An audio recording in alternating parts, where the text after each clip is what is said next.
and welcome to Atlantic Blowout. Atlantic Blowout is a syndicated live program of the network featuring chit-chatting and conversation on special interest topics, news, events, and stories through correspondence reports, expert opinion, and stakeholders' analysis. These are the headlines making today's stories. Anambra State. Police comb gunmen camps, recover weapons. Lagos State. 3 die in expressway crash. Chibok girls. Parents write Remi Tinubu. In economy, presidency backs CBN governor. IPOB. Nnamdi Kanu lawyers to boycott court. NAFDAC. Pediatric syrup record over toxicity concerns. In governance, Umahi replies Atiku. Still in governance, former President Buhari calls for support. We'll go on a short break, and when we are back, we will head right into the stories. Stay with me.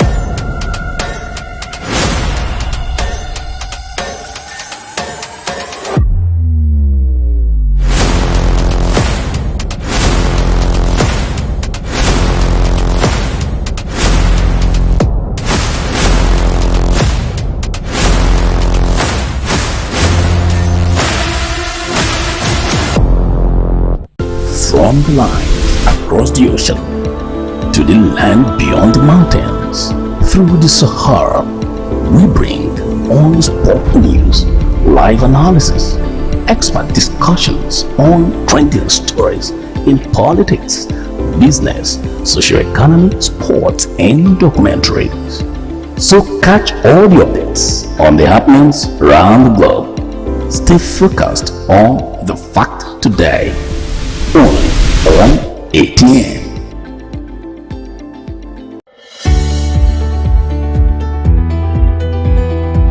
People into the country illegally. That is amazing. Honourable You human on the point of order. Honourable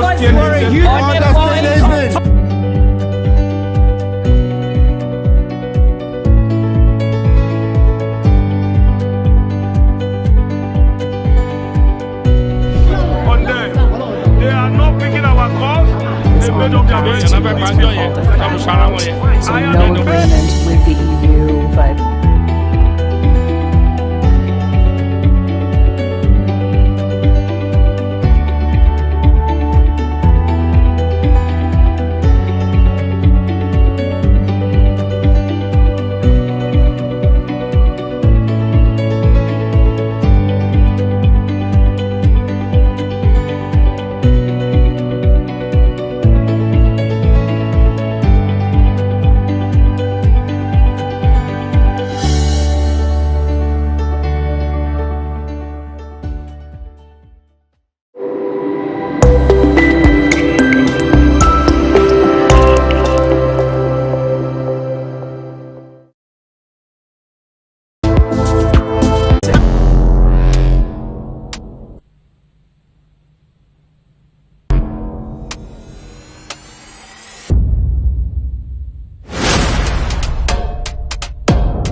Joining today's conversation with me live here in the studio is Barrister Living Gifton Jamala, who is a political and public affairs analyst. You're welcome, Barrister.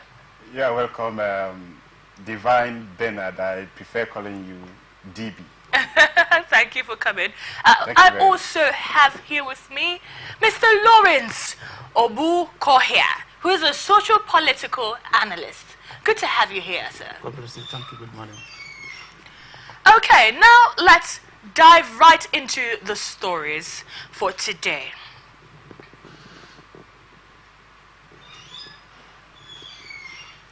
The Anambra State Police Command said it has combed some hideouts belonging to gunmen who specialize in attacking police formations in the state. In a statement on Wednesday, the command spokesman, Espitochukwu Ikenga, said Anambra State Joint Security Force on Friday extended its manhunt for criminals attacking security formations in the state to Obaru Forest. Locations around Ami and Ochuche were combed for the insurgents. Many camps were found and destroyed, while weapons and ammunition were recovered. The Commissioner of Police, CP Aderemi Adoye, commended the military for its steadfastness in supporting the fight against criminality, thanked the DSS, NSCDC, NDLEA, NIS, and various vigilante groups across the states for the wonderful synergy yielding fantastic results in keeping Anambra State safe.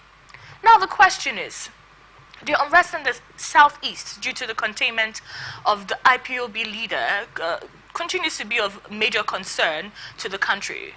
What do you think can be done to keep relative peace while Nnamdi Kanu's court process is still ongoing? Barrister Jamala, I'd like to start with you on this question. BD, I wonder why you're starting with me. Because I want a legal perspective. And Nnamdi Kanu his lawyers have come out to say that they want to, boycott the court process because they feel like their clients is not being treated fairly. I think when we get to that topic, I would rather speak more of the disadvantages if the legal team will make due of their action. But for now, let's look at the police and the recovery of some weapons in Anambra. We have been trying to link, and that argument has been so strong, that the containment of Nnamdi Kanu, who has imposed himself as the leader, widely accepted too, or in the southeast, has been the major reasons why we have this unrest in the southeast. I am one of those who beg to differ a little, because prior the arrest of Nnamdi Kanu, sometimes in 2021, that I'm excluding the part where he was arrested, granted bail, and jumped bail, repatriated, and so far in 2021 he has been in custody. I would not want to say that arrest has made the Southeast a little bit ungovernable or restive. Yes, it has contributed, but prior to that activity, the Southeast has some pockets of violence. But currently, you've heard about the sit-at-home that's ongoing as a result of the IPOB leader being held.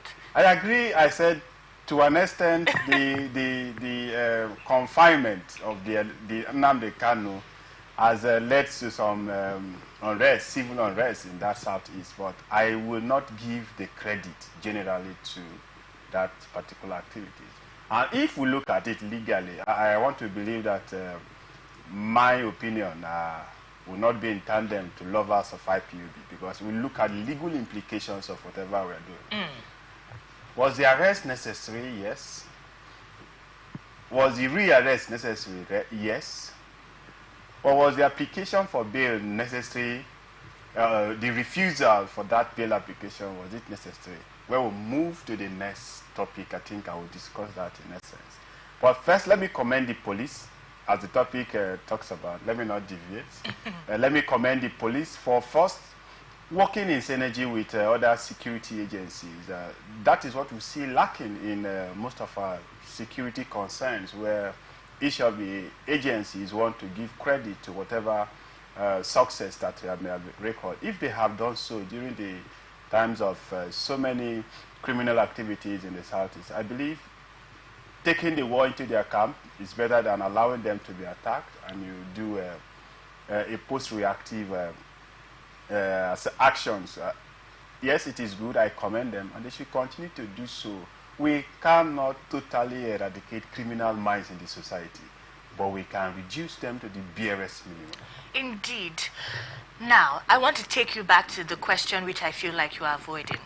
Nnamdi Kanu's lawyers are saying that they want to boycott the court process. Is this legal? Tell us from the legal perspective. Yes, it is one of the rights of the counsel representing a client. If you perceive some unfairness, which will lead to injustice of your case, and if you are not satisfied with the procedure being adopted by, maybe you are not also comfortable with the body language, let me use that one, of the court, then you have every right to withdraw the counsel. But there are some implications attached to it.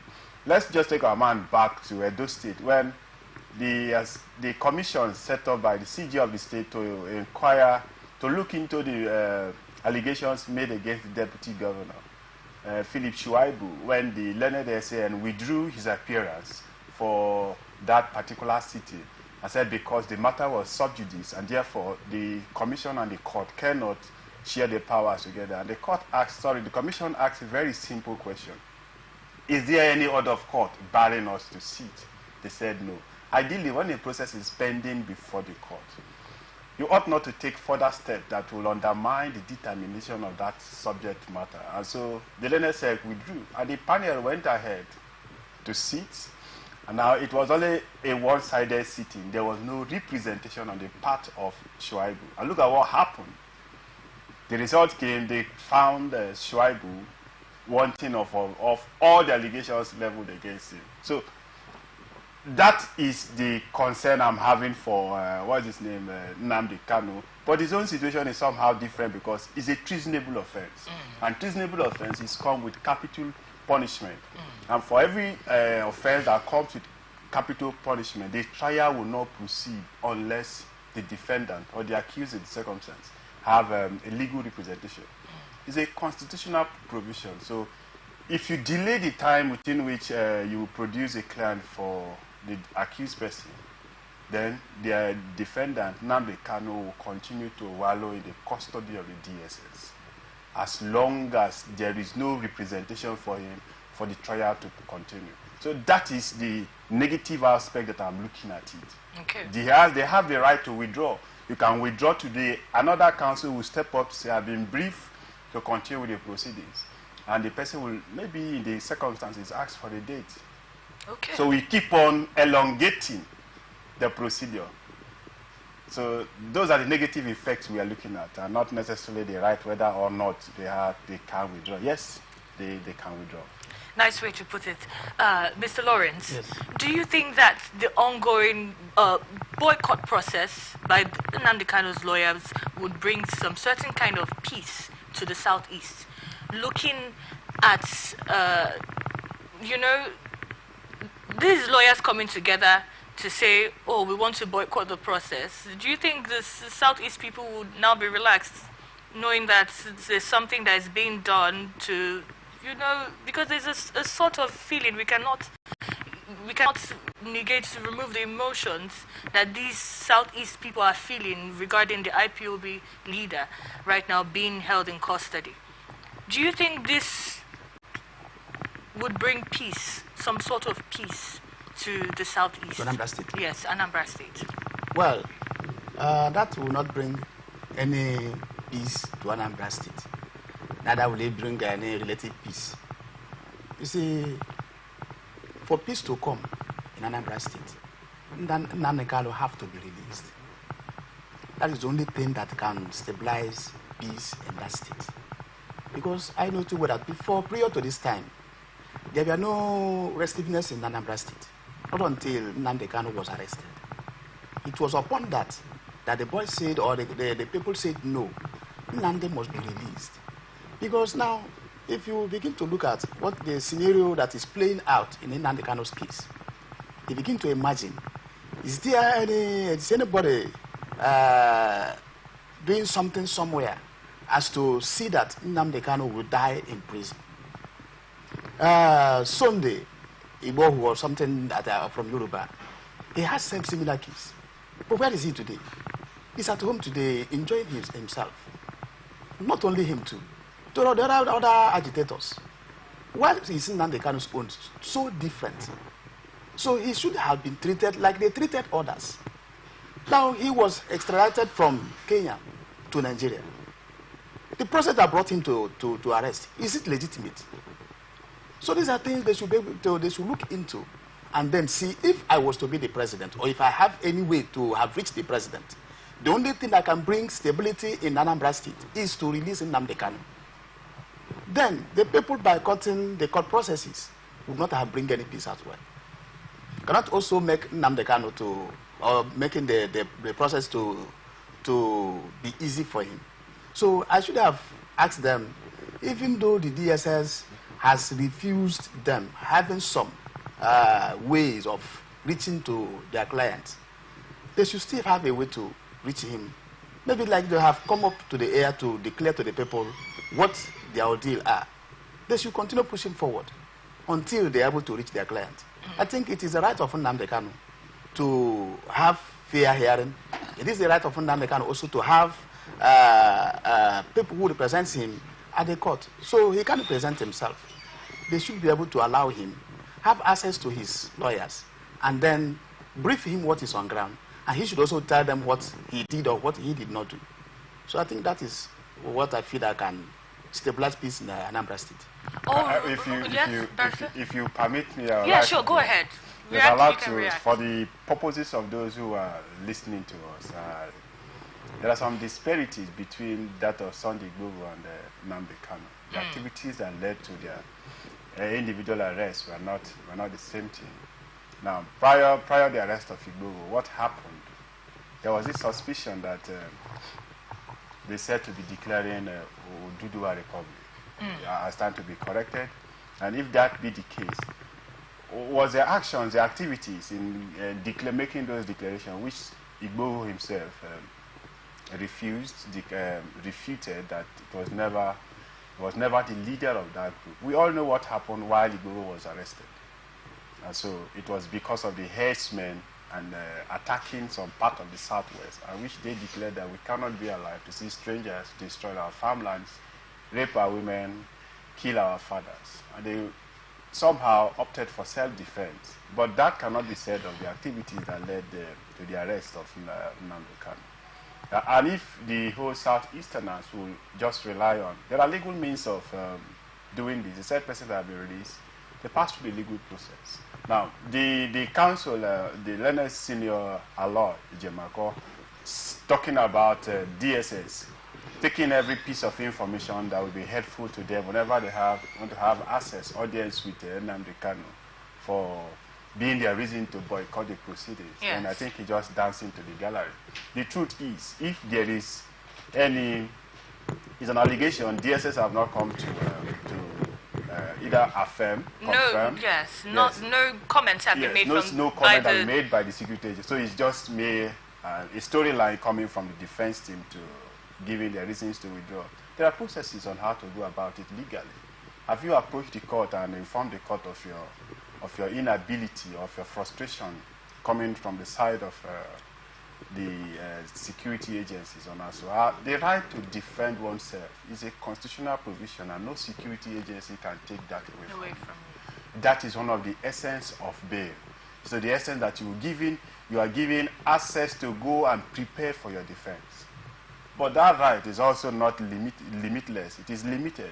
And therefore, that's why you see the bail was sometime revoked.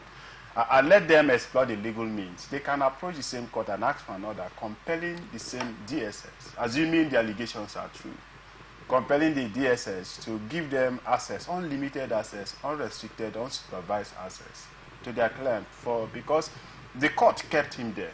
The court also have the right that he be released tomorrow.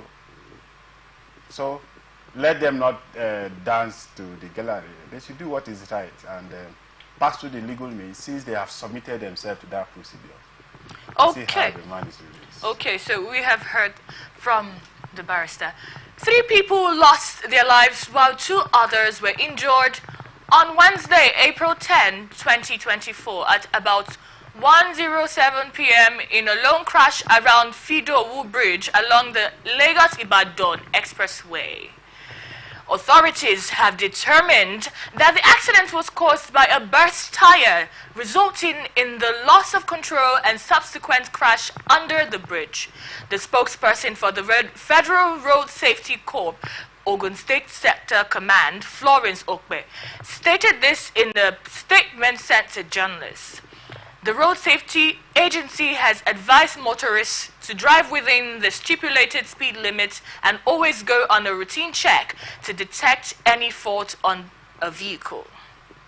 Now the question is FRSC doing enough to prevent highway accidents for road users, especially during public holidays? Mr. Lawrence, I'd like your reaction to this. Right. Federal Road Safety Corps, I think they're not doing enough to curb road accident. You know, prior before this time, sometimes they even go after chasing vehicles with their vehicle or their motorcycle until that was stopped. Now this time, you only see them where police are, where police checking points mounted their roadblocks. That is only where you can see the road safety. And the road safety, their main purpose of creation is to see that they will be able to check roadworthiness of vehicles, but they're not doing that.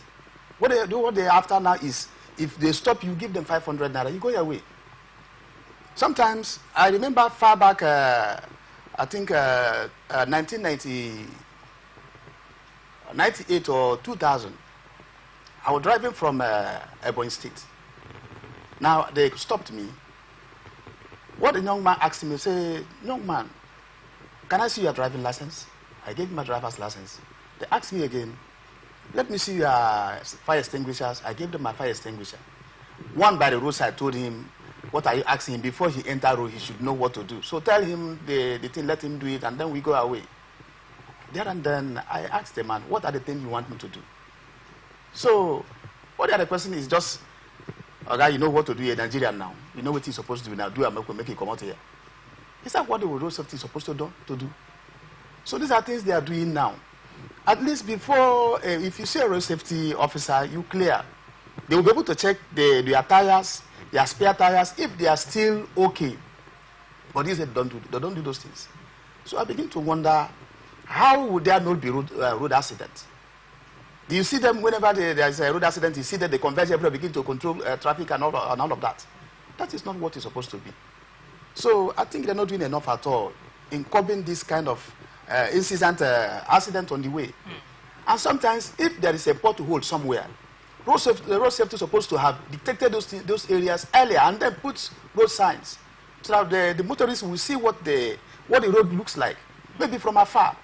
Sometimes I used to know road safety that when they came up earlier, they will first of all check your eyes. If your eyes are good, if you need glass to drive before you drive, those things are not done again. They only see you drive on your way, give them their 500 and they go your way. Do you know that now people fake driver's license? These are the works of road safety.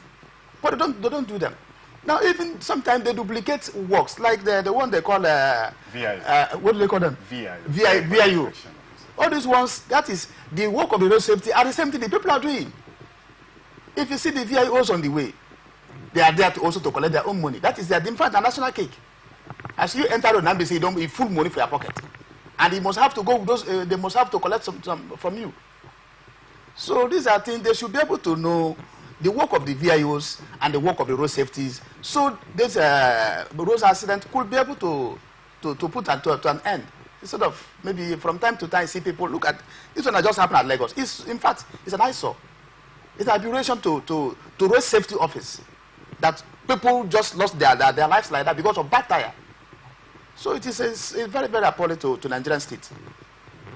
All right, Barrister Livin, do you think certain policies should be put in place for public holidays to avoid expressway crashes like this, accidents?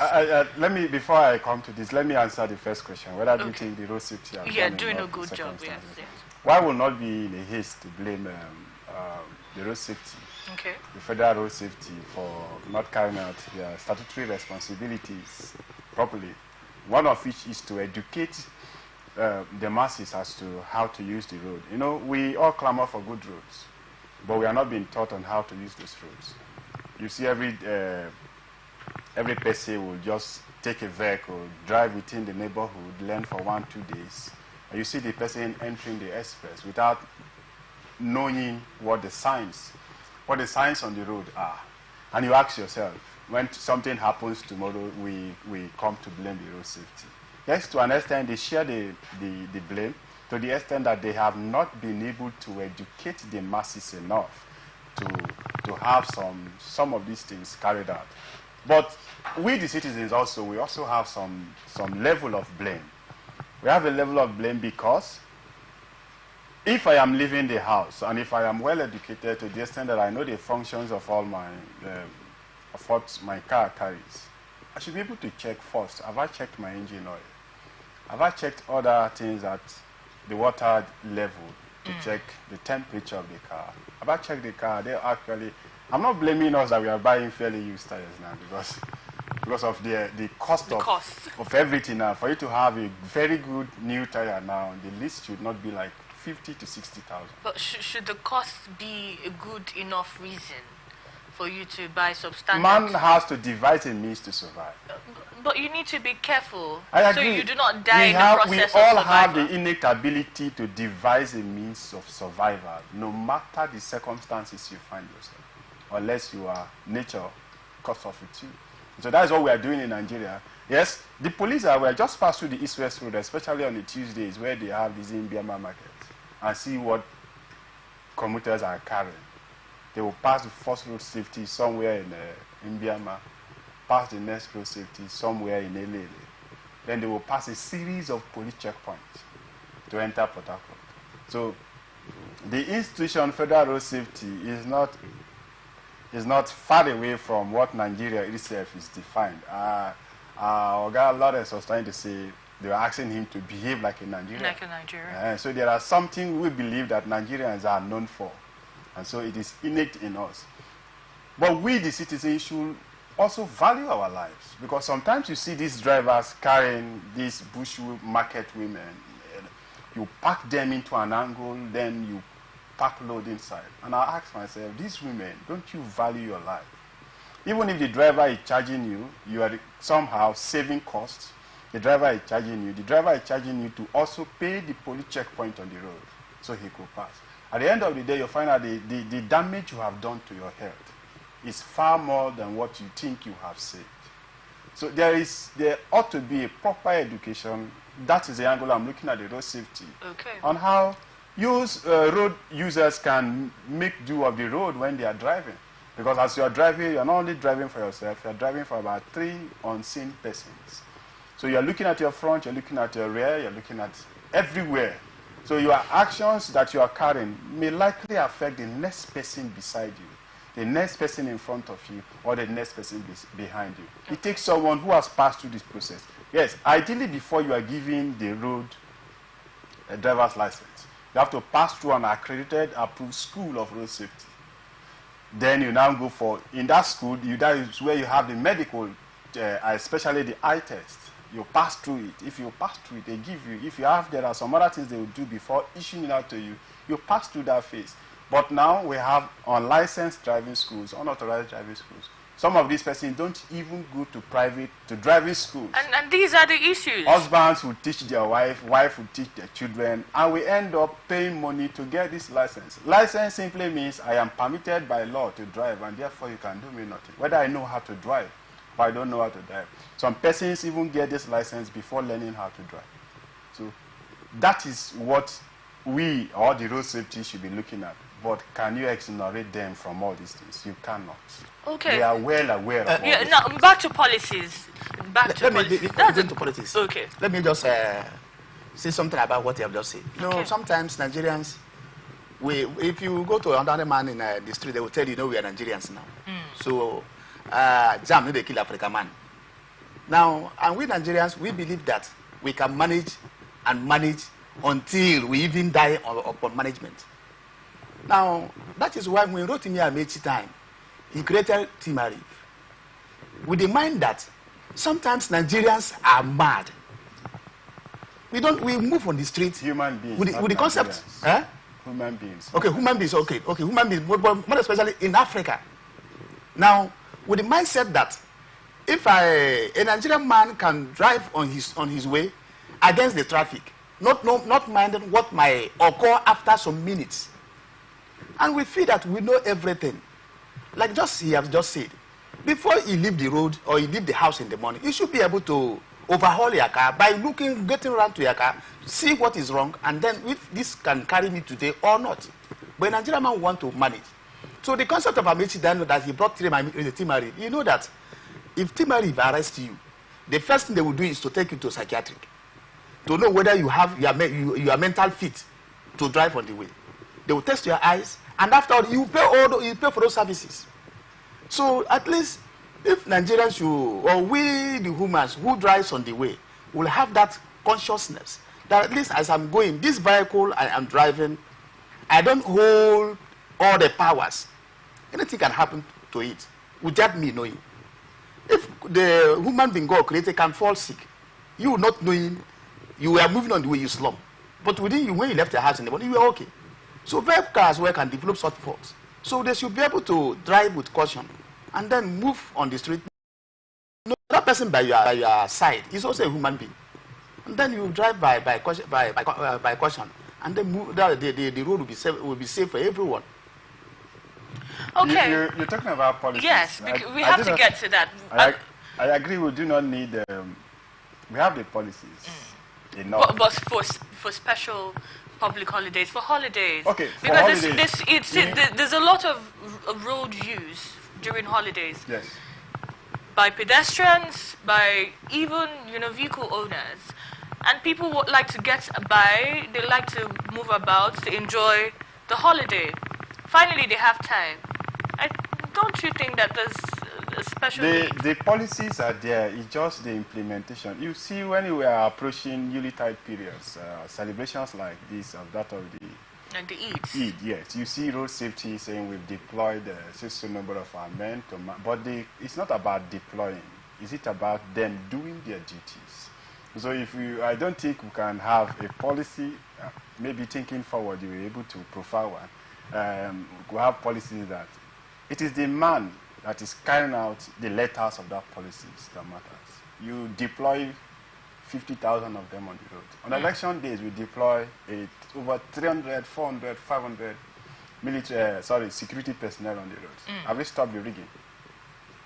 It hasn't. In fact, they collaborate in doing that. So the policies may be there, but the persons to carry out those policies are what we are lacking in Nigeria. Same with all other institutions. Same, from the judiciary to the police. Every institution you mention in Nigeria is somehow has found itself into this mess. So it's not about the road safety alone. The policies are there. All right, you have heard it, and you have heard it right. We need to change the narrative and be of better conduct as Nigerians. The parents of 91 Chibok schoolgirls still in captivity after their abduction in 2014 have written to the wife of President Mrs. Oluremi Tinubu seeking her intervention. The parents made the appeal in an open letter. It was entitled, "A Plea for Justice and Remembering the Chibok Girls," a letter to Her Excellency, Mrs. Remi Tinubu, on Wednesday, April 10th, 2024. The letter was signed by Yana Galang and Malam Zana for and on behalf of the Chibok Parents Association and those whose children are yet to return. They noted that while the world might have moved on, for us, the pain remains raw and the wounds refuse to heal. Mr. Lawrence, do you think there's any hope for these Chibok girls that are yet to return? The Chibok girls issue, before I will say, let us trace back from the time of Goodluck Jonathan, where when this thing happened, the APC today, we are saying it was Jonathan was weak, he's incapacitated, he cannot do this, he cannot do that. He's a weak government, his government is a weak government, he's a woman, this and that. And Buhari on his campaign those days do tell us that as soon as he takes over office as the president of Nigeria, everything about banditry, kidnapping and whatever will be over. And he is going to bring back the Chibok girls. But up to his 8 years in office, he have not brought back the Chibok girls. Tinubu took over from him. And during his time even, there were a lot of kidnapping, killing. The thing was more on the high rise. He could not even stop it. Imagine whether they say they faked or it was true or something. That where they went and then kidnapped school children from a community close to Chibok as well. They say they have released them, they have done this, they have done that. People say that is a fake kidnap. Now, to this Chibok girls, 91 Chibok girls, still in their captivity up to date. Before we talk of releasing, are they alive? I don't know if those children are still alive. Because knowing from those who have been released, like what they say, the place they are is so horrible that it's not easy for them to be alive up to now. But if they are alive, to God be the glory.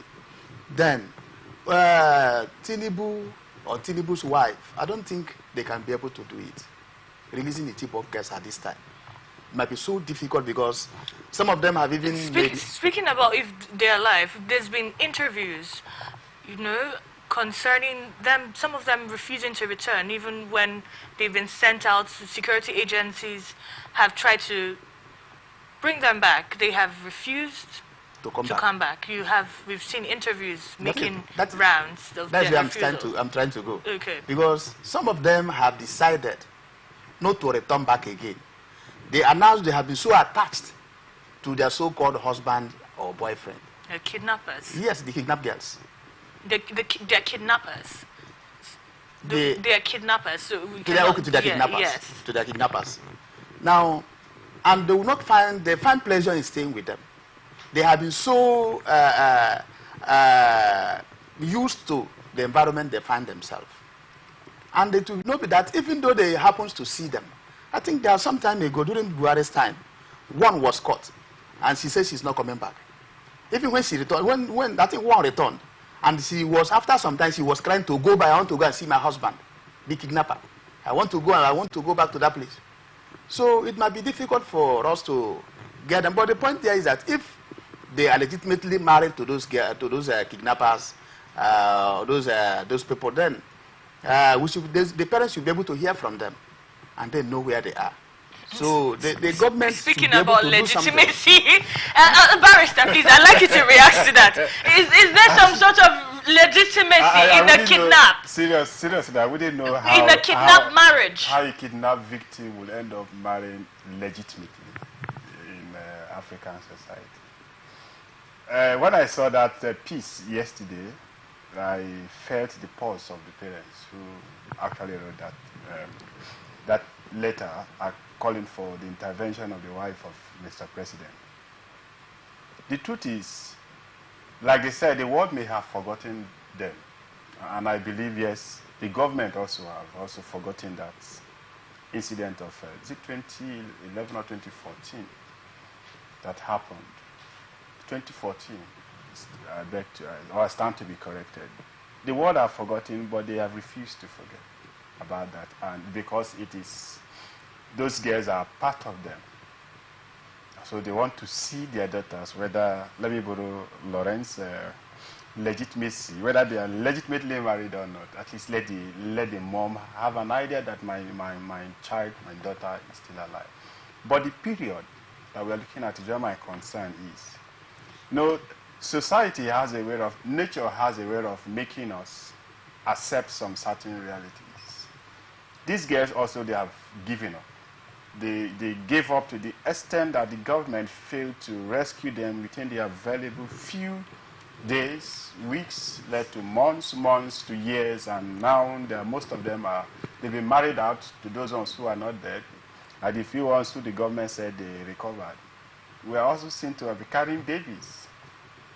And so it is not all about releasing these girls, also about releasing their own offsprings, bringing them back to base. Yes, nature has a way of making us get attached to a particular environment.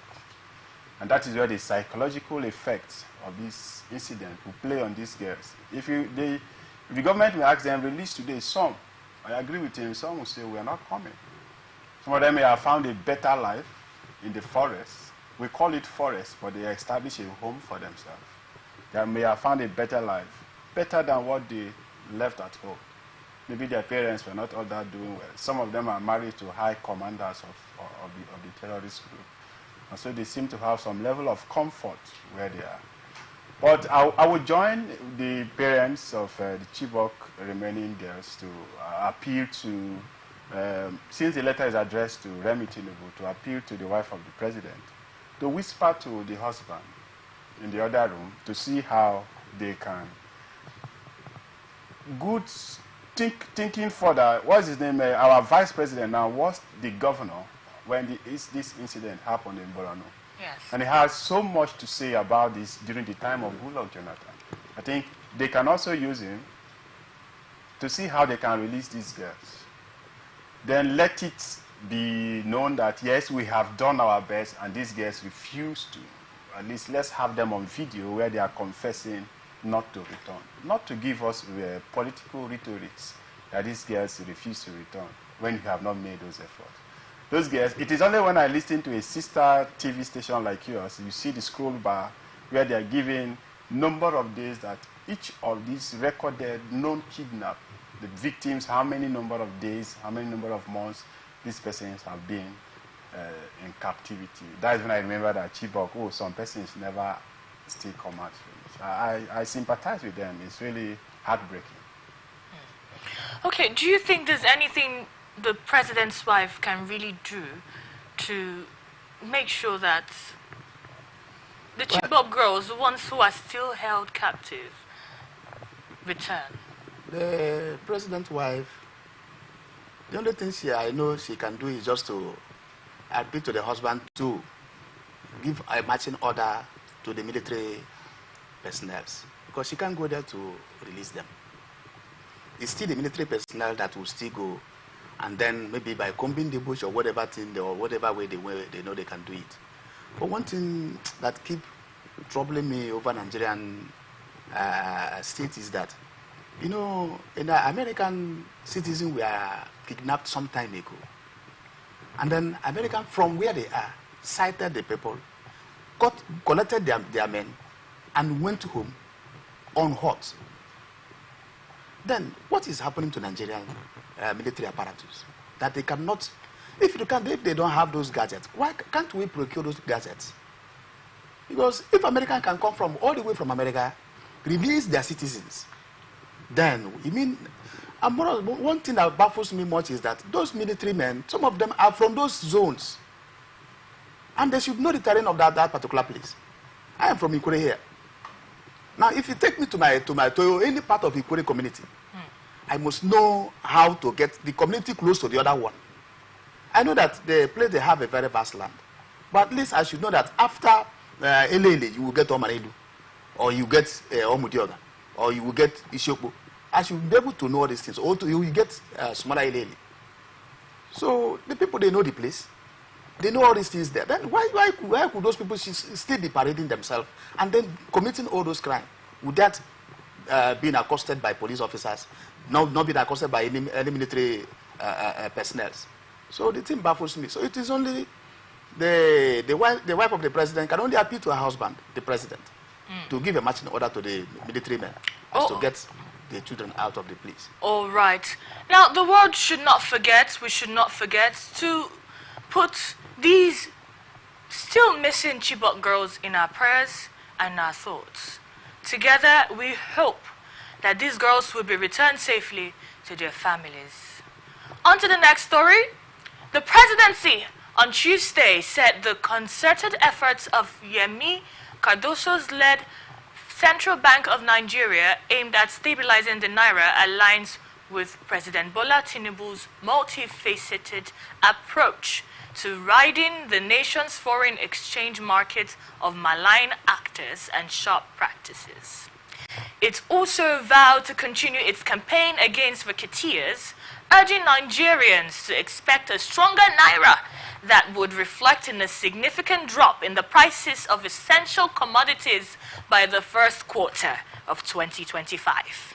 The CBN had rolled out several circulars and directives leading to the rebound of the local currency from 1,900 per dollar recorded in late February to nearly 1,200 per dollar on Tuesday at the parallel market. Barrister, what do you think of this situation? Do you indeed believe that by 2025 the prices of commodities will drop, seeing that the Naira is gaining strength and is rising to the occasion? Let me believe this is not yet Uhuru, so we shouldn't be speaking like politicians do. First, let me admit I am not a good student of the economy, so my knowledge and my analysis may not resonate as those who have greater, superior knowledge in that. But the truth is, when Cardoso came in, the Naira started, the fall started. Then I think it was lack of direction and policy making. I want to believe that for the few months Cardoso has stayed in office, he has been able to somehow reprioritize some of the policies of government, and especially that of the CBN, where, like we are seeing now, about some of the directors have been sacked. I want to believe that moving on, yes, revamping the Naira, making the Naira have come of a better value between the first quarter of 2025, which will in turn bring down cost of commodities in Nigeria. We pray so. It does. Is if the political class will allow the young man to carry on the activities that is going. Now, when Emefiele came in, Emefiele destroyed a set of cabal that took over the economy of CBN. After destroying that, Emefiele on his own built a new set of cabal that were trading on the dollar. So their business, their benefit in politics is having this dollar coming back to sell through what we call the black market. Another Biridi chain that were all everywhere. I don't want to believe that Cardoso will pass through that line. But if you look at the policies of this government, they seem to be creating a new set of an empire for themselves. Therefore, destroying the old, making them weak, then creating their own strong men for future elections. I don't want to believe that is what he's doing, because it seems like it's a hunt, a manhunt for those. If you look at the forex dealers, those who bury the Cheng executive that they are arresting, these are persons who were owing allegiance to some other big top politicians in Nigeria. And now, if you weaken them, they will not have a voice come the next political season. And so they will create their own. Yes, for now, between last month and now, we have had some reprieve in the drop of the value for the dollar as against the Naira.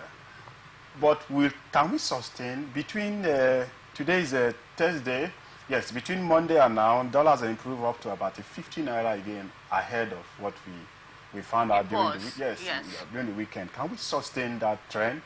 That is a difficulty. So if the policies are genuine, then we may have, yes, positive impact on the Naira. If they are political, then we should expect another hike. Now, talking about being political, government have been advocating that we should be trying to patronize homegrown things, but they are not doing so. So I will not speaking from both sides of the mouth. If government is sincere, if Rivers State government will be able to give a contract to just few of those men along equated with furniture dealers to homely produce their fabrics, whatever they are doing, to do it here in Nigeria, the billions of Naira that will be sunk into that business, they will give you whatever quality that you're looking at. But that is not a Nigerian problem. Nigerian man has pride in telling his friend, I got this thing from Dubai. Whether there is quality or there is no quality.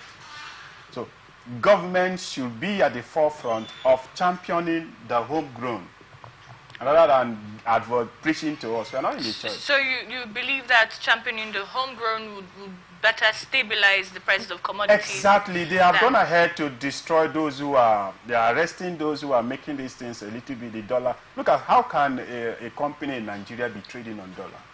How can a hotel in Rivers State in Port Harcourt be trading on dollar? Okay, let's So quickly... if you let's destroy those quickly things, the availability of dollar will be there. The less the demand for it, the better for us. But when everybody is looking for the dollar and they are somehow reduced, and so the demand is higher than the supply.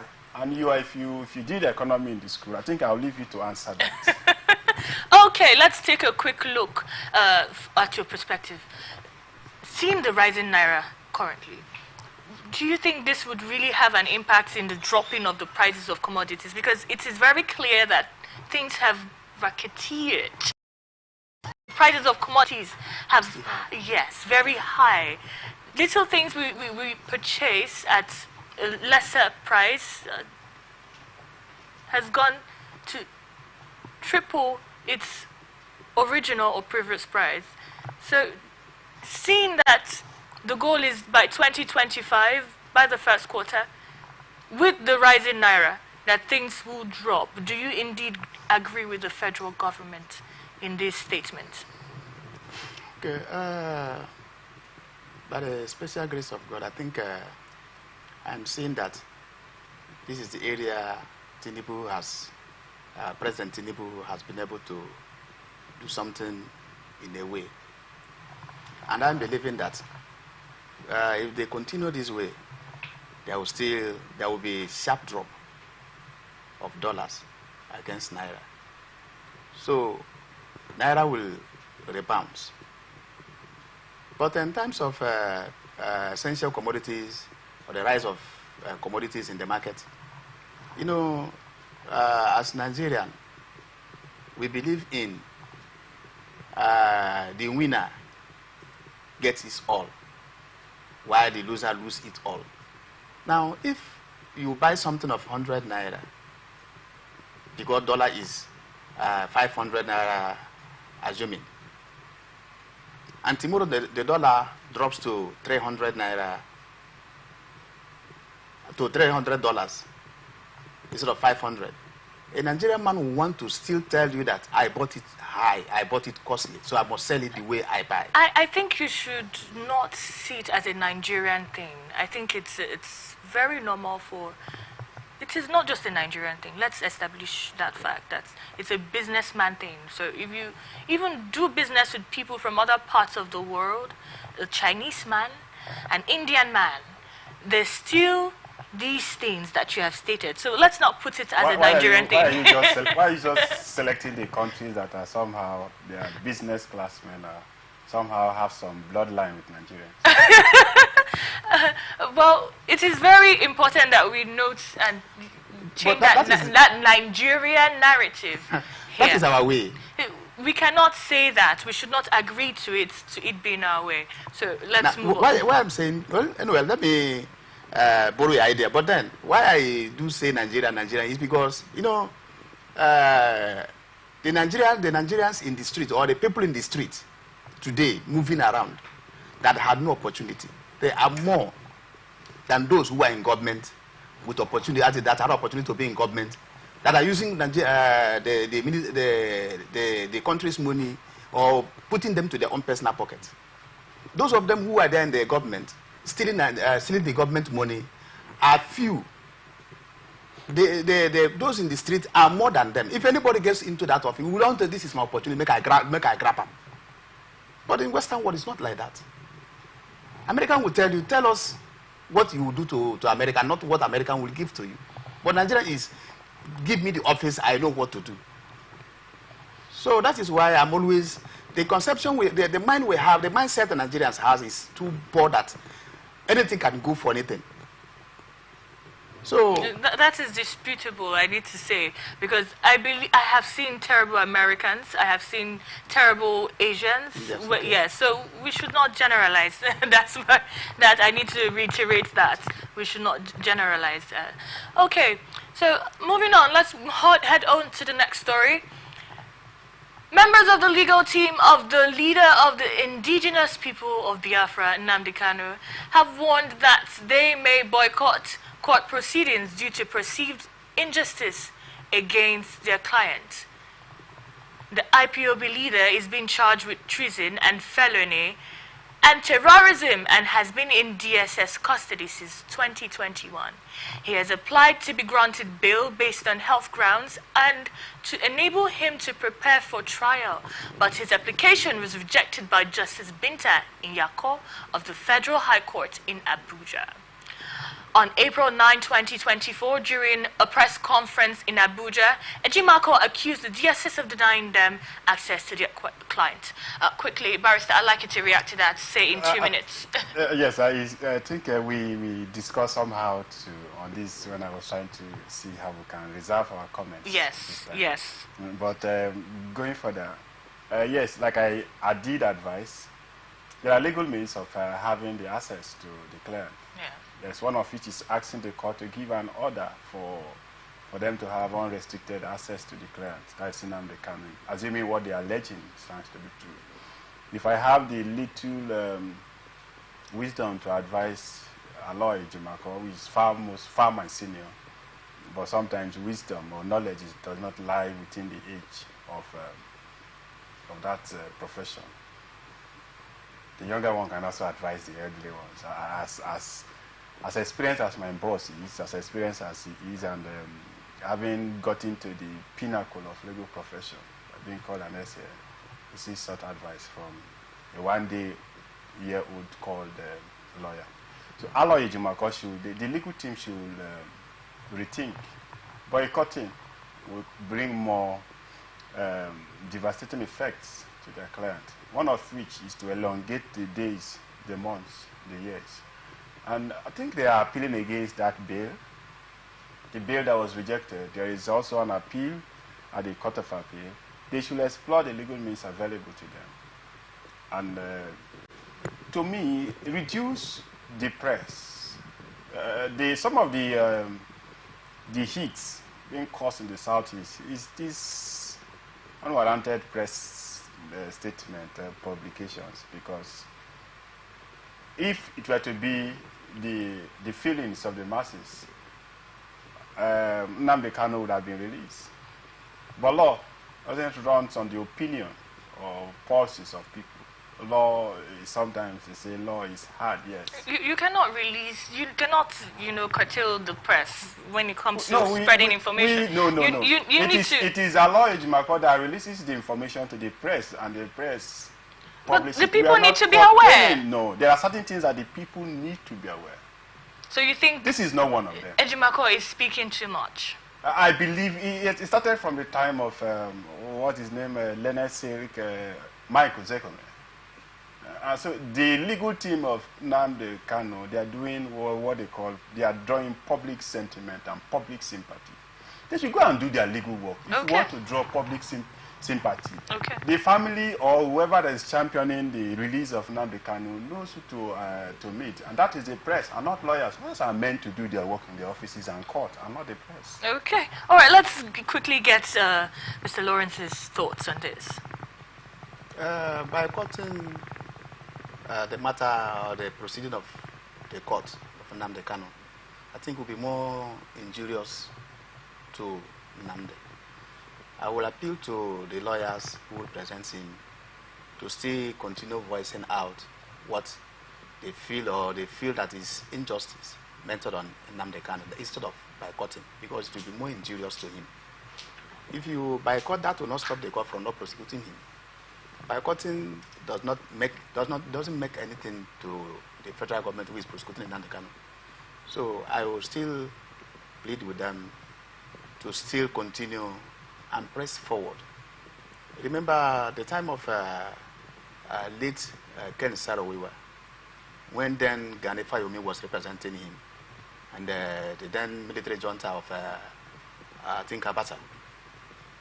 So the father came to court. I think I was there that day. The father came to court, was pleading, and then he told the father that I have tried all I could to see how I can get justice for your son, but the government of the day does not want it.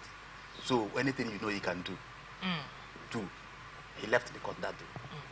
So, and that was too injurious to the man, and that was how they succeeded in doing whatever thing they did. So I wouldn't want them to boycott, because if they do, it will be too injurious. Okay, interesting insights so far. This is Atlantic Blowout. We'll go on a very short break, and when we are back, the conversation continues.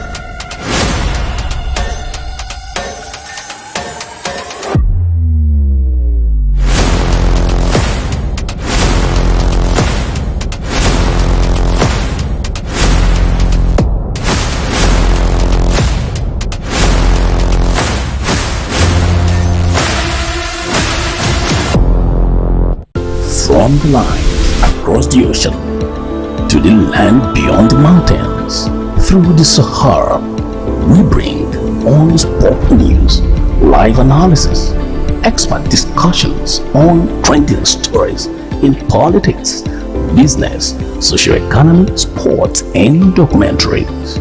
So catch all the updates on the happenings around the globe. Stay focused on the fact today. Only around 8 a.m.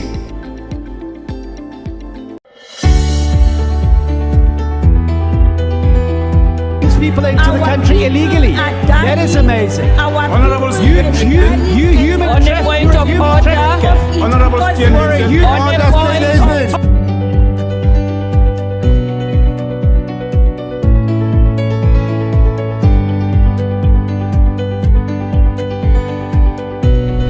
on them. They are not picking our calls.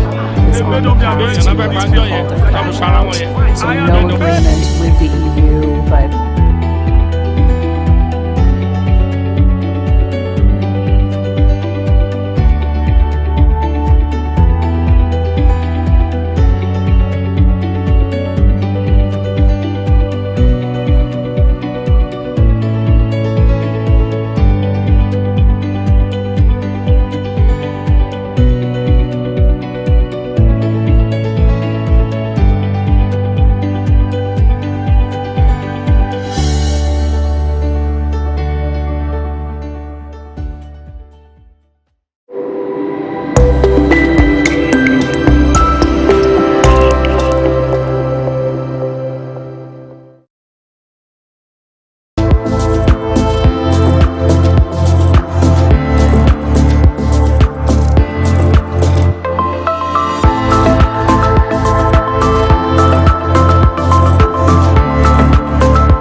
Atlantic Blowout.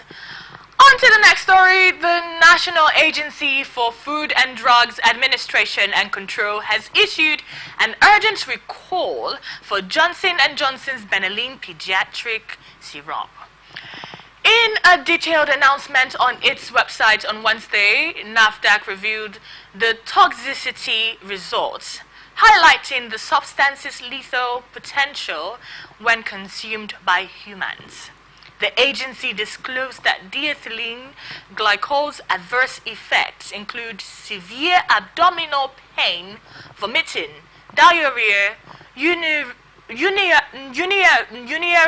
retention headaches, altered mental status, and acute kidney injury, which could lead to fatal outcomes. NAFDAC's warning extends to importers, distributors, retailers, and consumers, urging heightened vigilance to prevent the circulation of this substandard product. Now, NAFDAC has over time shown its capacity and efficiency when it comes to curtailing these issues of drug abuse and drug use, and even educating the public concerning, harmful drugs and substances spreading around the country. And we must commend NAFDAC's efficiency over the years. I think NAFDAC has been quite a great agency. They have done their work pretty well over time and should be commended. In this case, Benylene has been seen to be a problem. We've had series of issues before this outright call for its recall. Do you think that NAFDAC is taking a step in the right direction with this? Going by what you just read, that one would think NAFDAC has done so noble. But I think the true information is that from the publication, they said benylene syrup that is being asked for a recall was produced sometimes in the year 2021, having its expiry date in April 2024. Now, NAFDAC is coming up with this information, the date, the month of expiration. So it's like a medicine after death. They said drugs have been in circulation. I don't know if my child has been administered to by the same drugs, and it has had its ripple effect on our children. And NAFDAC is coming on the date expected of the drugs to expire. Nigerians, there's one thing Nigerians are good at, is that once a product is about a month to expire, some 6 months, people run away from that product. There's this mindset that this product may have been backdated to expire and then the date carried forward. So people run away from those things. Yes, during the days of late Dora Akunuyi, I will agree with you, NAFDAC did excellently well. But since the cartel in that, at that time found a way of bringing her down, and it did brought her down, NAFDAC has been seen to be one of those institutions, just like we discussed that of the Federal Road Safety. And remember I told you, no institution in Nigeria can be isolated from the mess that runs around Nigeria. NAFDAC, to a large extent, has not been carrying out their duties effectively. They may be carrying one or two, but that alone cannot be said to be enough for what the agency is created for. In fact, our lives, if not that God gives Nigerians some very strong immune system, our lives, seriously speaking, depends on what the activities of our NAFDAC. The fake things we consume daily in Nigeria is because of the laxity of the officers of NAFDAC to carry out their responsibilities properly. Therefore, we cannot even know what we are buying on the market again. The originality of those things cannot be ascertained. Some persons fall ill, they prescribe drugs, take the drugs as if we are worsening the situation. It's because of these fake drugs, medicines in Nigeria. NAFDAC need to step up. I cannot give them kudos to what they have done. It's, like I said, it's a post-mortem. So, ordinarily, the drugs we are released 2021, you are coming to tell me in 2024, when, in fact, those drugs may not be in our markets again. The expiring date is April. So for every good businessman, you cannot keep 2024 April expiry date in your shelves. You know you can't do that. There are new ones. So I think they should go further, look for the new ones, examine them again properly, and then come up to say, yes, apart from this batch that we release, we're also suspecting that the new batch number so and so should also be halted while we conduct further investigation. Why would the investigation take 3 years to come out?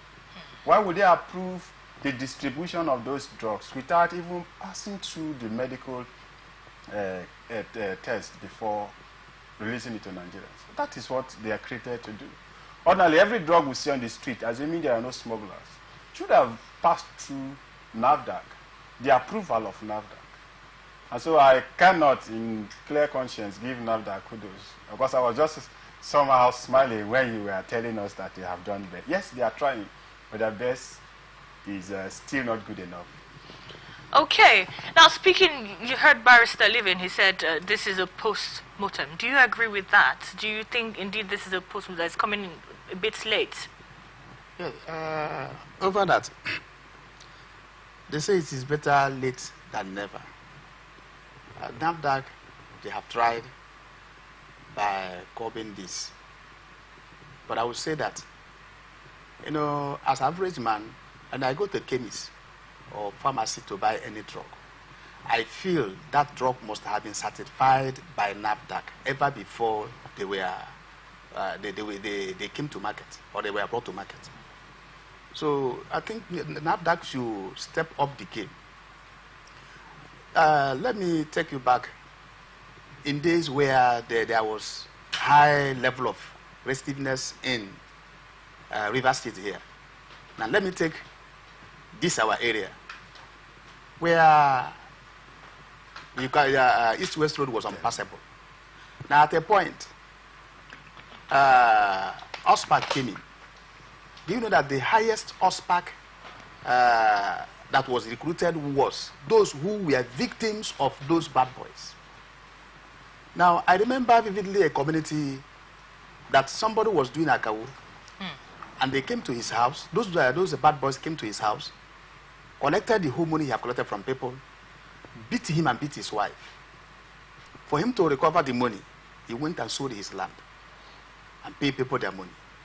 He continued the business 3 good consecutive times. Then after which, OSPAC now came. He was among the OSPAC. I tell you, that man never spared any person called bad boy. Wherever you are, he will trace you to the place. Because what? He was a victim. So, coming to late Professor Dora Akunyele, she was able to sanitize that sector because she was a victim. Her younger sister died as a result of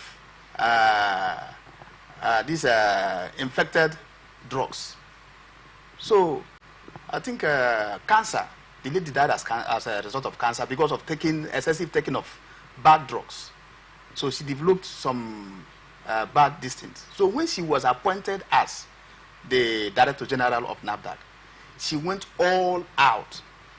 And same thing also killed her. You know, like my brother Lebarisal just said, it was true that the boys were after her. The boys were importing, those importers and those fake importers. They went all out by killing. You know, she have escaped assassination several times. Who were people doing those things? Are those people who are importing those bad drugs? So NAFDAC should be able to step up their game. Ever before this could even have come to market, they should have discovered it from the onset and then bound it from the port, not allowing it to enter into Nigerian market. But this has been spreaded already. Are you telling me the man who sells in the streets, who bought this thing with a very volume of money, will now throw it away because the NAFDAC said they might not want to do it. They want to sell it and they don't mind them, they don't know what they are doing. And an old woman who don't know anything, who said, I think you don't kill a person picking the other day now, make I take my own, we go care them too. So that shouldn't even come to the market at all. They should have stopped it from onset. So I think that is what I will say about that. They should try and then step up their game. Okay. All right, let's move on to governance right now. The Minister of Works, David Umahi has berated the former Vice President Atiku Abubakar over his comments on the ongoing 700-kilometer Lagos-Calabar Coastal Highway project. Recall that Atiku had questioned the Tinubu's administration's decision to award the contract to Gilbert Chagori's High-Tech without competitive bidding, daring the president to disclose the full cost of the Lagos-Calabar Highway project. In a statement signed by his spokesman, Oji Uchenna, on Tuesday in Abuja, Umahi said the total cost and breakdown of the project will be made available to the public on Friday. Speaking during his inspection visit to the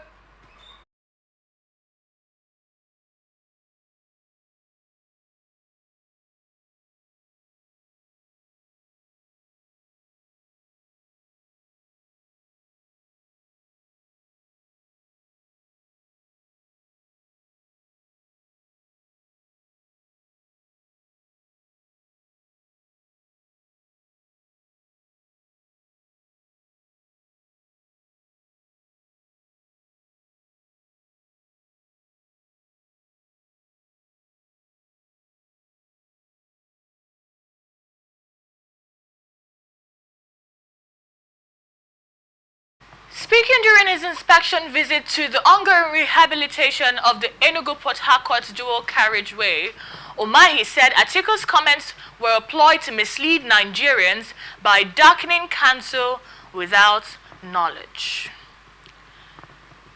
This is quite a rift between Atiku and David Umahi, the Minister of Works. Seeing how much work Umahi put during his tenure as governor in Ebonyi State, I saw a great amount of change from what Abakaliki used to be. I commend his work, personally. Do you think Atiku has the right, or is in the right position to question David Umahi's work currently? I'll begin with you, Mr. Lawrence. Yes, I think he must provide a credible opposition to the ruling government.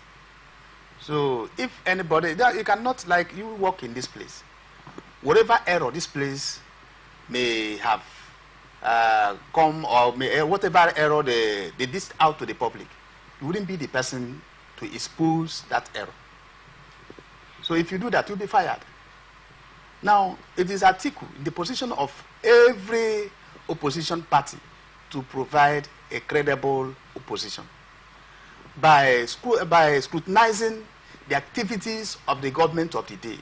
Whatever thing they do, you will have to look into it and then see the loophole you can use to destabilize them. Then, Atiku has every right to have questioned and then demanded to know how much and what had been spent on that particular road. If not him, are you expecting the vice president to say it? If not him, are you expecting any other minister to come and tell us, come and tell us how much you spend on this road? It's not possible. So Atiku, I think, stands at the better chance to ask or to demand to know. And more especially, as an ordinary man, if I go to tell Nigerian or tell the president or Umehi, come and tell us what you spend, my voice might not be heard. But that man who has gotten to that height, by the time he speaks, the paper will sell very well that day. The people want to hear the news. So that is, I think Atiku stands at the best position. Why do you feel like the people's voices will not be heard? We have the citizens who are interested in knowing the figures, and the figures are usually published out there. For major works like this, the figures are usually published. Why does it have to be Atiku? Yes, why I say so is that if a market woman come to the street or come to your media or wherever to speak about that road or speak about the activities of the government, her voice will not go far. That is what I mean. And more so, Atiku as one-time vice president of this nation, papers will want to carry it even at their headline, as their front pages. And when you hear, like now, the battle within Wike and the present governor of Rivers State, by the time you pick a paper and then caption Wike and Governor Similai Fubara, you see people rushing the paper, even though it is a local tabloid. People want to make a hear waiting Wike talk, make a hear waiting this man talk. So, but if a farmer just come up, a fisherman just come up with his net, and then say, see, Wike talk like this, I will do this to Wike, nobody will hear him because, don't mind that man, maybe he don't drink. So, commoners sometimes, our voice are not heard, unless when there is a kind of force, maybe people uniting to give their force and then against some certain attitude of the government before they can hear it. So you are saying that the common man currently shares the same sentiments as Atiku. The citizens right now share the same sentiments as Atiku, and him making himself a spokesperson he's making himself a spokesperson for the people. Yes, Atiku stands the chance to speak for the common man. But sometimes the common man, I mean, is the woman in the kitchen who don't know what it takes, who can say anything and then nobody want to. Unless there is somebody who will stand to defend him or her. A fisherman who don't know anything, you expect him to come to the street and say something and then the paper carries it. Who will buy that paper? But if people who are credible, people who have been given authority or power to stand in for the people, if he says something, people will hear. Unless the commoner who decides to say, I will distinguish myself and then make myself known. Then you see people like, let's say for the Bible, nobody knew about Judas Iscariot. It was until he volunteered himself that he would be the one to sell Jesus. Everywhere, Judas. So unless the common man who have decided to say, come what may, let me do this. Ismail, if I will die, I die. If I live, I live. Then you see people, last time you heard about one young boy, a small boy, called Winnie Port Harcourt, who trekked all the way from Lagos to Port Harcourt for 5 days. Nobody knows him in his community. He have no name in the community. But from the day he distinguished himself, the community celebrated him. I think today he's working in the Federal Ministry of Finance as a result of that. That is where the area I'm going. That is what I'm saying. Okay. Now let's talk about Umahi's response to Atiku. The Minister of Works responding to a former presidential candidate. Yes. Let's bring it back home, down to the governor seems lack of response, the method, because he's seen as the silent governor. He doesn't really respond to the former governor's outright statements. He seems to take a much calmer approach. Do you think Umahi should have responded to Atiku in comparison? A public response like this. Let me start like this. We practice a democracy. In a democratic system of government, there are established norms that we should follow. And one of them is accountability to the people. You can't just... Nigeria has grown past that stage where, just like we experienced in Rivers State for some 8 years ago, where we have a blank budgetary system of government, where government expenses were not made known to person. All will say, I have done this, I have done that, I have done that. Nobody knew the cost of those things done. Nobody knew what entered the state as at the period the person was in government. So we should clap for you because you have done X, Y, Z. What is the concern of Atiku Abubakar? You want to construct a coastal highway from Lagos to Calabar. Perfect. Excellent. How much is the cost of that project? That is what transparency in government is all about. You have said from Lekki to the seaports in Lagos will cost about 1 trillion naira, which is about 6% of the project. Now, from that seaport down to Ibadan, is how many percent? So if you look at that 6% from Lekki to Lagos seaport, costing about 1 trillion, then if you want to do the calculation, we may end up spending about maybe 2 years of Nigerian budget, because it will amount to in the 50s of trillion. Come out and tell us how much you awarded this contract. Why? And he said that the contract was awarded to the said contractor without a public bidding. That contravenes the provisions of procurement also. And so the statement of applying article that article does not comprehend, understand figures, and I say how. That we are privileged to have occupied some. It's not an yardstick for us to look at our elders in the face and insult them. And these are elders who have been privileged to hold higher positions than you. So if you look at their age, Omayi is not a match with Atiku. If you look at experience, Omayi is not also a match with Atiku. So where is the understanding of the figures that he's talking about? He never read that figures. Also said, I will publish. Ideally, before this contract are made, this information that Atiku is asking will be in the public domain. And so you want to wait till you get to Lagos, then you relate. It's like putting them on their toes. They never intended to release this information because they're going to ask serious questions. So by the time he does release tomorrow, if he's going to match his words with action, then we will scrutinize now. He's not the only educated person in Nigeria that understands figures. There are persons, he studied engineering, good luck to him, or congratulations to him. There are persons who did core mathematics, advanced mathematics, who will bring down these figures that he thinks Atiku, if Atiku maybe studied animal science in school and therefore cannot understand calculations, Atiku can employ the best professors in the world of mathematics, of engineering, of his own lecturer. He can employ his own lecturer to break down this information that is presented before us by Omahi. So we should learn with all sincerity to carry out, receive every statement with clear intentions. If, like Oga Lawrence says,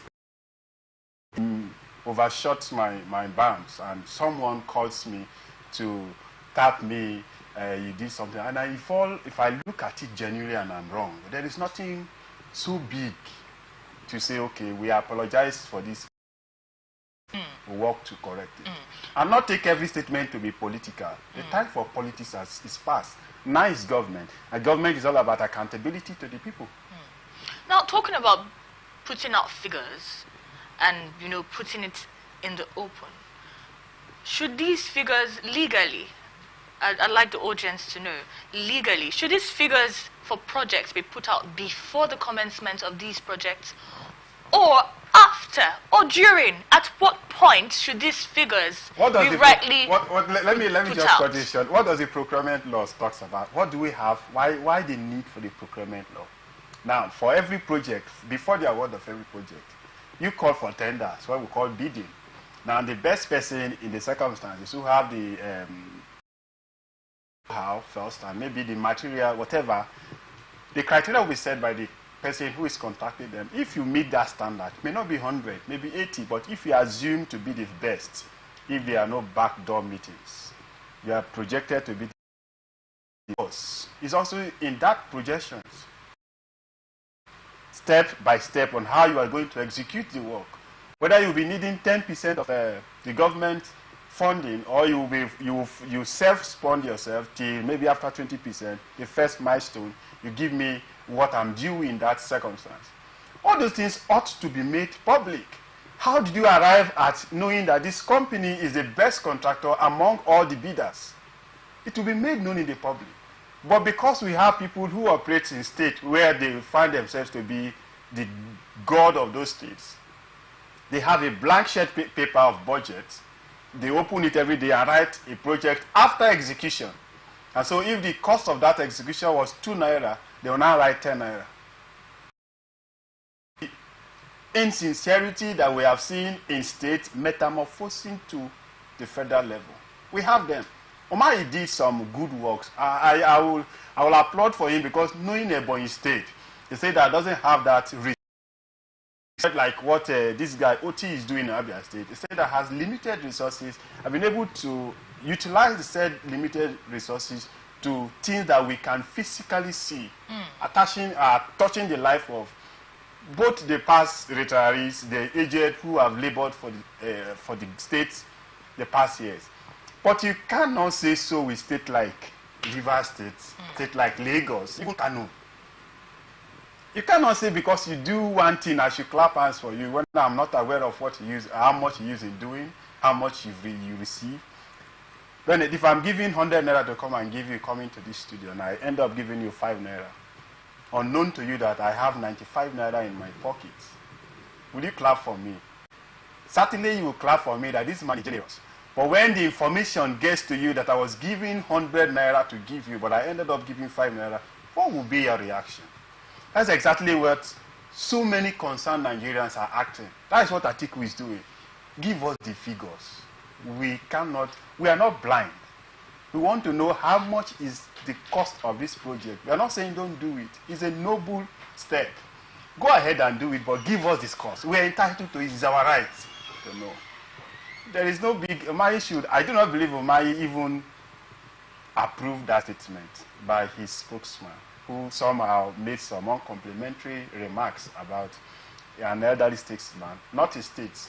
He's an elderly statesman in Nigeria, if you want to talk about Nigeria and politics. Atiku is not someone that Umahi should make those comments against. All right, do you want to give your thoughts on that, regarding what he has just said? Yes, I think I totally agree with him because the money they are using to construct or do whatever thing they are doing is all our money. It's just like we send them to market. So when they return, they must tell us how much they have spent out of the money given to them. Like public procurement entails that as you are trying to execute one contract or the other, you must bring it to the public. Now this is what we want to do. And then, who knows how to do it? Then you see bidders. People will come, like you say, the best bidders will be taken. And must not be taken because he is your brother, he is your friend, he is your company. Or you are a major shareholder in that company. The man who can do that and do it well, you give him the contract and then tell the people. You know, what I see in our government today is that people will always want to, like he said, after executing contract, the thing has been done. You have even commissioned it. That is when we will know how much you spent on that. Because what? You want to add on money. Now, like this ring road going on today, you know, earlier on was about how many billion they estimated for the ring road. But the cost of things went high. The governor also came up to tell us that whichever thing that happened, that the road must be gone, no matter the cost of the materials today. Then how much have you added to that? We don't know. So these are things where people who are given power should be able to understand that we, the electorate, we gave them the power. And they should tell us whatever they are doing. Atiku, I think he did well. You know, one of my general superintendent of my church, one day he was teaching and he said that it doesn't take an accountant, one who did accountant, to know how much he has. Whether I'm an accountant or not, I should know how much I have in my account. I should know also how much I have removed. I should know the balance. So I must not go to invite an accountant to come and tell me, boy, I spent 100 naira, how much will remain? So Atiku does not need anybody to come and tell him what he should know. So it is enshrined in our constitution that if for you to do such thing, he must bring it to the public. So that is what I okay. have to say. These are the issues that people should know. The people should know. It's been quite an interesting conversation so far. We're going to go on a very short break, and when we are back, Atlantic Blowout continues. From the line across the ocean to the land beyond the mountains, through the Sahara, we bring all sport news, live analysis, expert discussions on trending stories in politics, business, socio-economy, sports, and documentaries. So catch all the updates on the happenings around the globe. Stay focused on The Fact Today, only on ATN.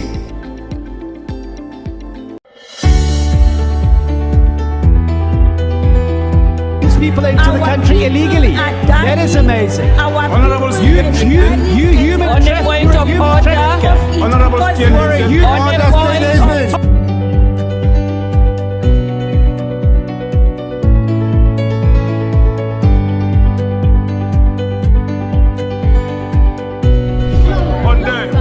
They are not picking our calls.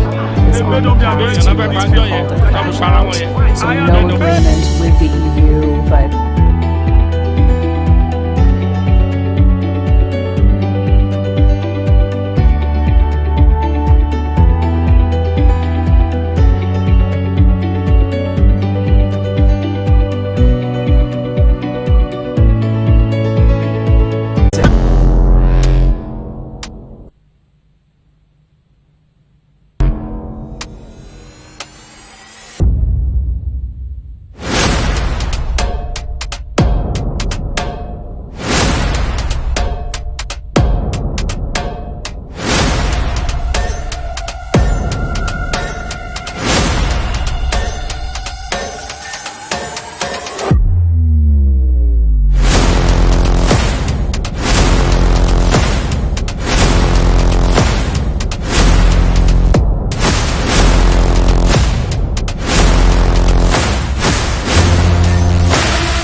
just joining the conversation, this is Atlantic Blowout.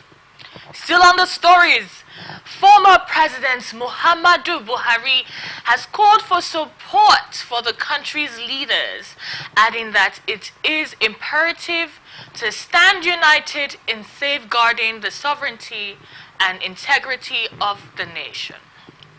The former president, in his Salah message, also told Nigerians to support their leaders from the lowest to the topmost at this crucial juncture of democracy. In a statement issued by Malam Garba Shehu, he urged all citizens to support our leaders from the local government level to the highest at the center in their efforts to transform the development landscape of the nation. Now, we just concluded the Eid celebration, and our Muslim brothers are in quite a jolly mood, including the former president, Buhari. Seeing that he quite did not gain so much support at the end, towards the end of his tenure as president, and him calling out the general public, the citizens, to maintain sovereignty and support this current government. What do you think of his call? What do you think of his message? Do you think it's because he's in a good celebratory mood to go on with this message? I think let me seize this opportunity to felicitate with our Muslim brothers on this. Is it a marking or celebration of the Eid? Is it Eid Fitr? Eid el-Fitr. Yes, yesterday, and today being the resting day. Having said so, yes, in seasons like this, it is not unexpected of leaders having Muhammadu Buhari in the circumstances, the just past president of the Federal Republic of Nigeria, to make the statement that he just released. Now, encouraging us to maintain the sovereignty of our country and supporting leaders from the lowest to the topmost is an injunction that even in our religious settings we are even asked to do so, but that should be with the sincerity and purpose of those leaders. When Buhari was in government, I do not think his actions were geared towards promoting the speech he just released. His actions were far negative of what he's preaching now. They said those who are playing football, those who watched, maybe have better talents than those who are in the pitch playing the football. Same with those who play draft. If you're outside, that's when you see the drafts very well. And maybe that is what is beginning to happen to our then President, Muhammadu Buhari. He's left office close to a year now. By May 29th, it will be 1 year. And so I think he has sometimes taken sometimes back to look at his actions, activities, decisions, policies while in government. And he's beginning to realize that he may not have acted the way ordinarily he should have done. Because the appointment of Muhammadu Buhari, his statement in some places, even prior his emerging as the president of Nigeria, were not that promotes national unity. They were somehow self-centered to the extent that he preferred a particular set to the others. And so if you look at it, that is regrettably so. That is what the president in power, Ahmed Bola Tinubu, is also doing, which is not in consonant with the statement that they make in public. Now, if you look at the appointment of Tinubu, though has a semblance of the respect for federal character, but it somehow skewed to favor a particular sector. So, because the precedent was set by Muhammadu Buhari. And so if anyone dares talk now, you say, when Buhari was doing, were you able to speak? Is it because I am a silent governor like our celebrated silent governor? I have my own reservations on that. Whether silence most times is golden. You say silent is golden, but not in all circumstances that you say silent is golden. So I think let our leaders act with sincerity of purpose. We are tired of hearing rhetorics. Please do what you preach. Don't preach a different thing and do a different thing.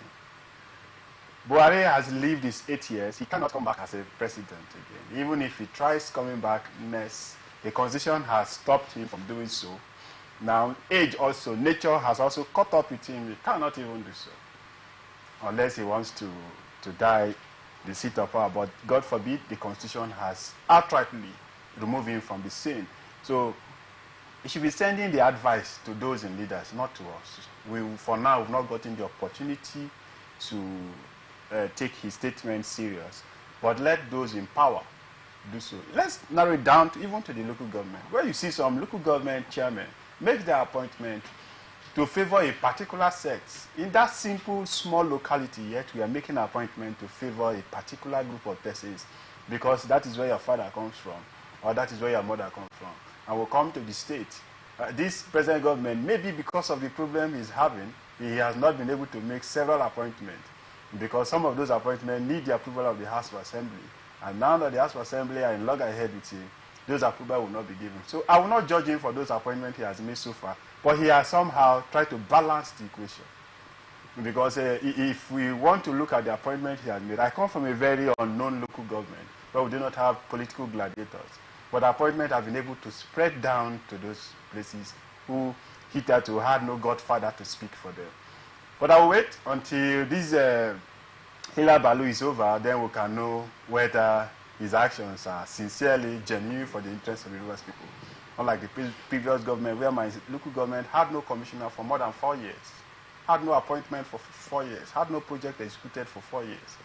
And we are seeing every day they are doing what they call cosmetic groundbreaking and cosmetic, what they call it, flag of cosmetic commissioning.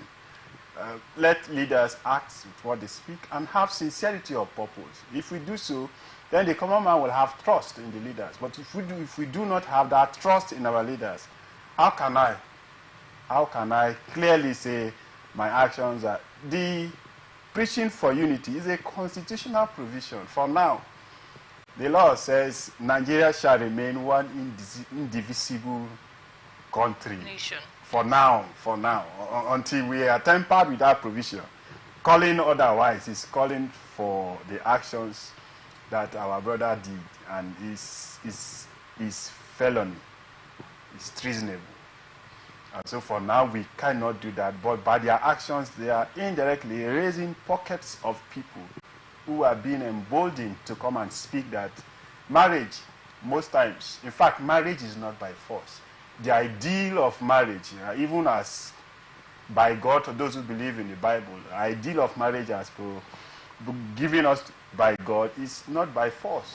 When you say for now, are you saying that maybe are you calling for a possible change in the future? Yes, I am one of those who are advocating that section that said Nigeria should be an divorceable. Sorry, I'm trying to get indissoluble. Indissoluble. Yes, country should be abrogated, should be amended. There is always what they call a subsection to it that gives you preconditions to fulfill. If you fulfill these conditions, then there is an exception to every general rule. So that provision we should also be able to create an exception to it. That if this set of persons, if you look at the fourth schedule, we talk about the creation of states. If you want to create a state in Nigeria now, democratically speaking, it will be difficult. If you look at all the states created in Nigeria were done during the military era, where it was made by a pronouncement. But if you are to create just a single local government in Nigeria now, and democratically speaking, the constitution made it so difficult to pass through that procedure. Now, that section that talks about Nigeria being one, it can't be forever. We started with less than 60 million. We grew to the extent of 100 and something million. Now some persons, although we have not done census, some persons are saying that we are above 220 million. I don't know how true is that. Now what we have, countries that are less than 5 million, countries that are less than 10 million, 60 million. So why should a country that, if you look at it in all ramifications, the understanding of this sect is different from this sect. Their culture is different. Their religion is different. Why should you bind them in marriage and tell them you cannot be separated? So there should be conditions that if this sect meets, then the country can allow them to go. But since we don't have that condition now, we cannot advocate for them. But let our leaders live right. Sir, I see you smiling at that remark. Do you agree with him stating that? Yes, I do agree with him because when we talk of Nigeria as a nation, in the first place we ask, are we a nation? Are we one nation? We are not one nation. We have the Yoruba nation, the Igbo nation, other nations in Nigeria. We are a nation right now. No, we are not a nation. We are just a state. If you look at that is debatable. Yes, if you know, that is debatable. We are forcefully married together to be a nation, to be one nation. So I quite agree with him. So now you're saying forcefully married together. During the amalgamation. It sounds like the Chibok situation right now. Sounds like the Chibok situation. We cannot for sure say forcefully. Forcefully is such a strong word. But anyways, continue. Yeah, what I'm saying is that because during the amalgamation, you know, before Americans came together as one nation, they consulted other nations and then agreed to become one country. But during the time, they never consulted the South. Neither did they consult any. They just came together. Lugard just came and then married all of us by force, and then we became one Nigeria.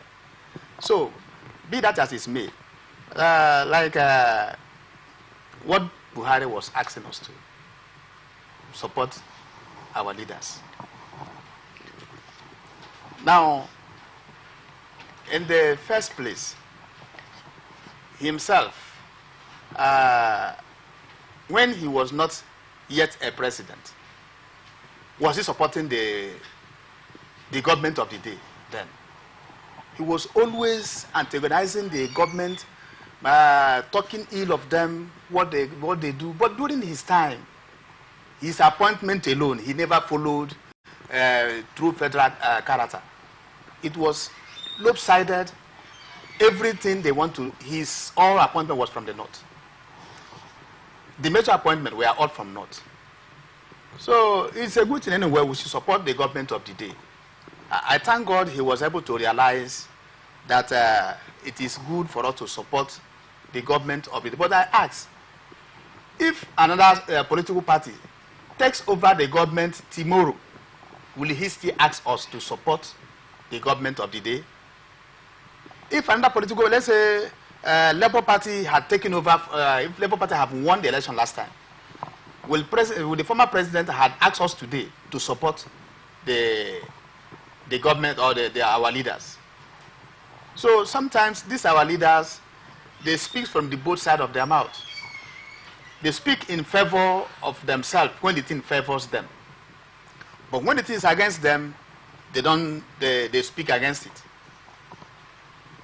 Taken from, let's say, the former president of America.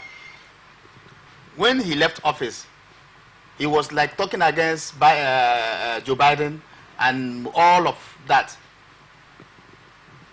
But today he's trying to go back to the government.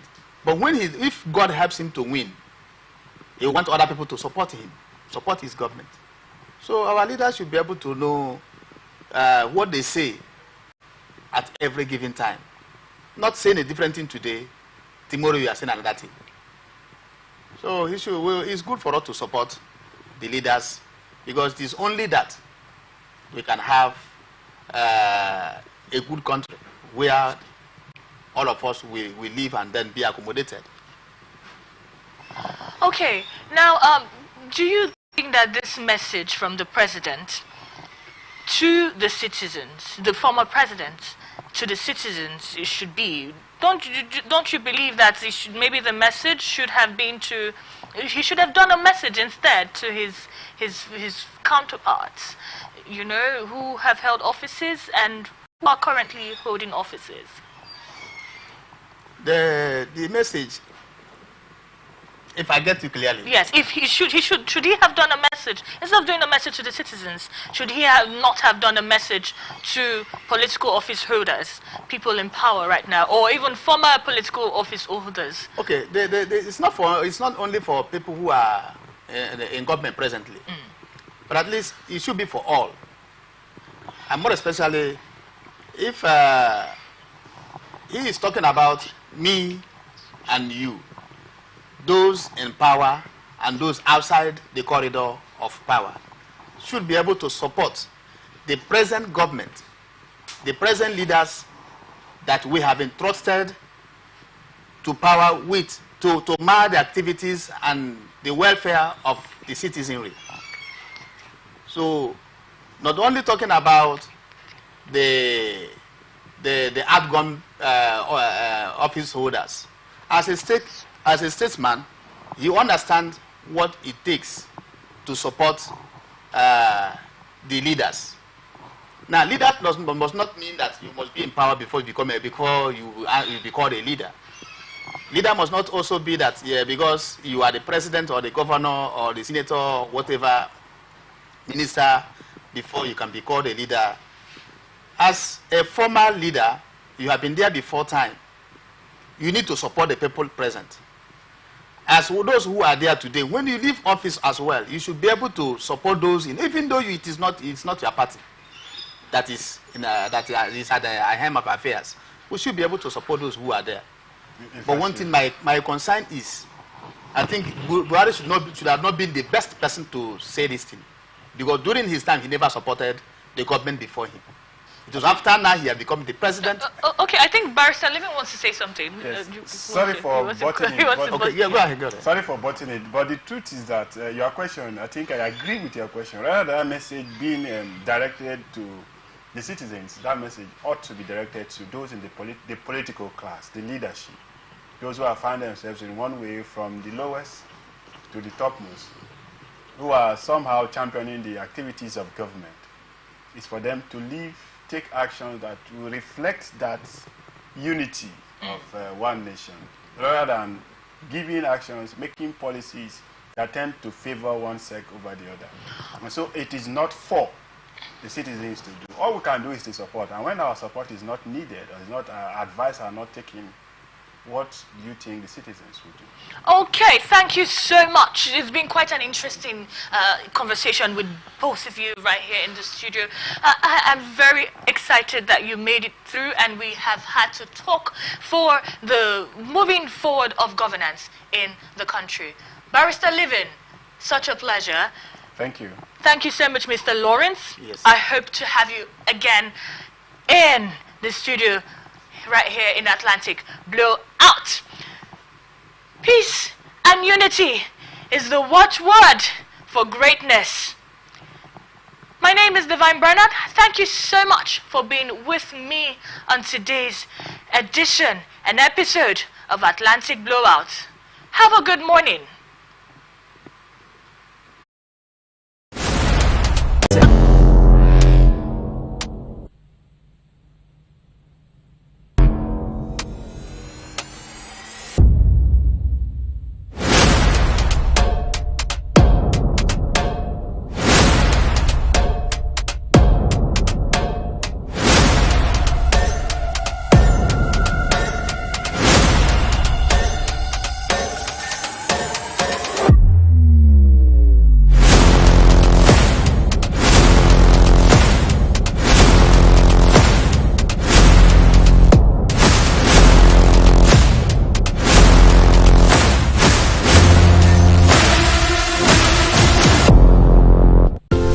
along the lines, across the ocean, to the land beyond the mountains, through the Sahara. We bring on-spot news, live analysis, expert discussions on trending stories in politics, business, socio-economy, sports, and documentaries. So catch all the updates on the happenings around the globe. Stay focused on the fact today, only on ATN.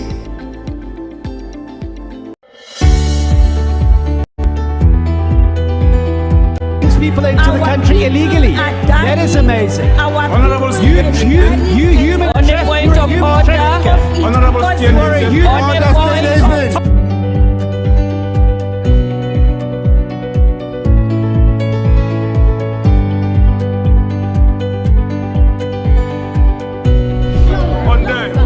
They are not picking our calls.